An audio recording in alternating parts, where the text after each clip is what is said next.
de sources nombreuses et sûres que le FLN a ordonné à tous les Algériens de sortir ce soir pour manifester sur tous les grands axes de circulation de la capitale. Les Algériens ont reçu comme consigne de se rendre sur les points de rassemblement suivants.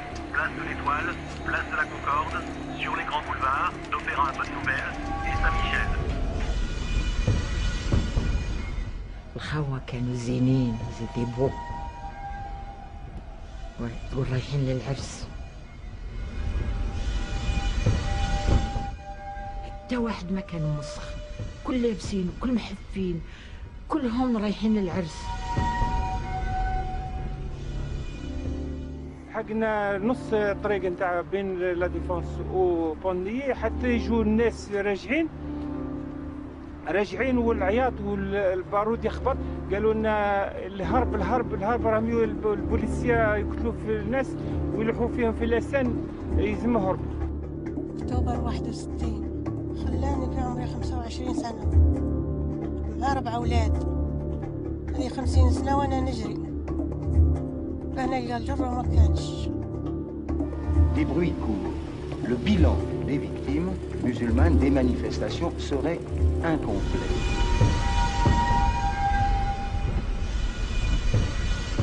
يا هذا الواد ماكله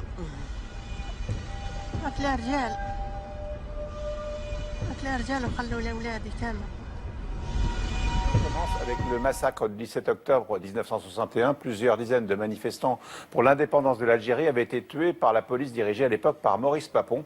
Et hier, François Hollande a officiellement reconnu le massacre au nom de la République. Avec nous ce soir, Tariq Ramadan et le député UMP Thierry Mariani. Première question, François Hollande a-t-il eu raison ?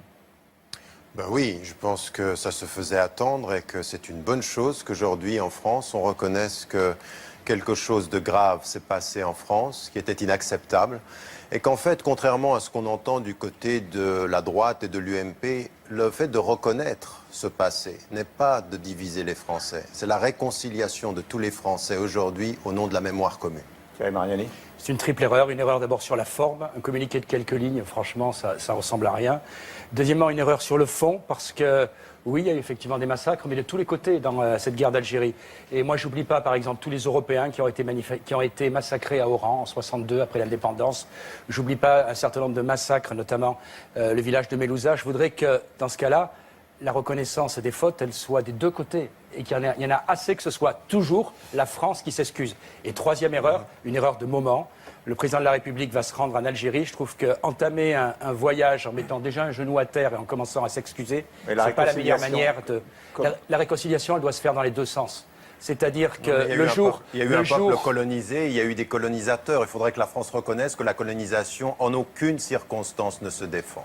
Donc on s'excuse de ce qu'on en a fait en Algérie. Moi, je ne m'excuse pas pour la colonisation, monsieur Ramadan. Je ne m'excuse pas pour la colonisation. Vous devriez. Écoutez, ça, c'est votre conception. Non, Quand je vois les centaines de milliers d'Algériens qui viennent en France aujourd'hui pour travailler, je me dis que finalement, peut-être la situation dans laquelle se trouve l'Algérie n'est pas aussi extraordinaire. Et deuxièmement, les dirigeants algériens aujourd'hui sont aussi responsables, puisqu'ils sont les héritiers du FLN, de ce qui s'est passé pendant la guerre d'Algérie. Les massacres ou les ignominies ont eu lieu des deux côtés.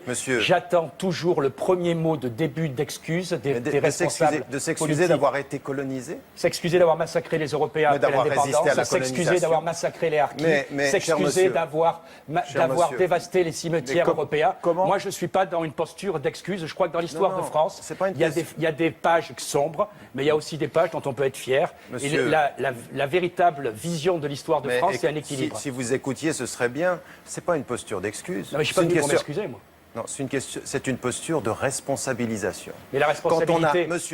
Quand on a tué sur la terre de France des dizaines de manifestants, qu'on les a massacrés, au nom de la dignité qui est votre mémoire, vous reconnaissez et vous vous excusez. C'est pas autre chose que cela. Pourquoi ? Pourquoi, monsieur ? Parce qu'aujourd'hui, l'Algérie demande cette reconnaissance-là et que si l'on veut, pour la France, pour le bien de la France, pour les intérêts de la France, qu'elle avance avec sérénité en arrêtant ce qu'elle a dit de la France-Afrique pour venir aujourd'hui à un dialogue d'égal à égal avec ceux qui ont été colonisés. On commence par cela. Ensuite, il ne s'agit pas de s'excuser, il s'agit d'avancer ensemble. L'Algérie est indépendante depuis 50 ans. Sa situation dans laquelle elle se trouve aujourd'hui c'est le résultat avant tout des 50 dernières années. J'en ai assez qu'on nous explique que la colonisation Mais on est la parle pas de- on responsable parle de pas tous de les ça. maux. Mais comment on peut tourner la Deuxièmement, page? Est-ce qu'on peut tourner la Oui, page? on peut tourner la page. Mais dans ce cas-là, avec une reconnaissance mutuelle, dans une guerre, on sait tous qu'il y a hélas des horreurs des deux côtés. On sait tous que les responsabilités, par Vous moment- voulez donc que les résistants à la colonisation s'excusent d'avoir résisté? Je veux d'abord qu'ils Ça, c'est une belle conception je de veux qu'ils l'histoire. s'excusent aussi d'avoir massacré, par Monsieur, exemple, les Français harkis, qui ont je veux- résisté, les Français qui ont résisté à l'Allemagne sont la dignité de ce pays. Les Algériens qui ont résisté à la colonisation française sont la mémoire digne de l'Algérie. Les Il faudrait commencer responsables par du ça. FLN Excusez-moi qui de ont vous massacré interrompre.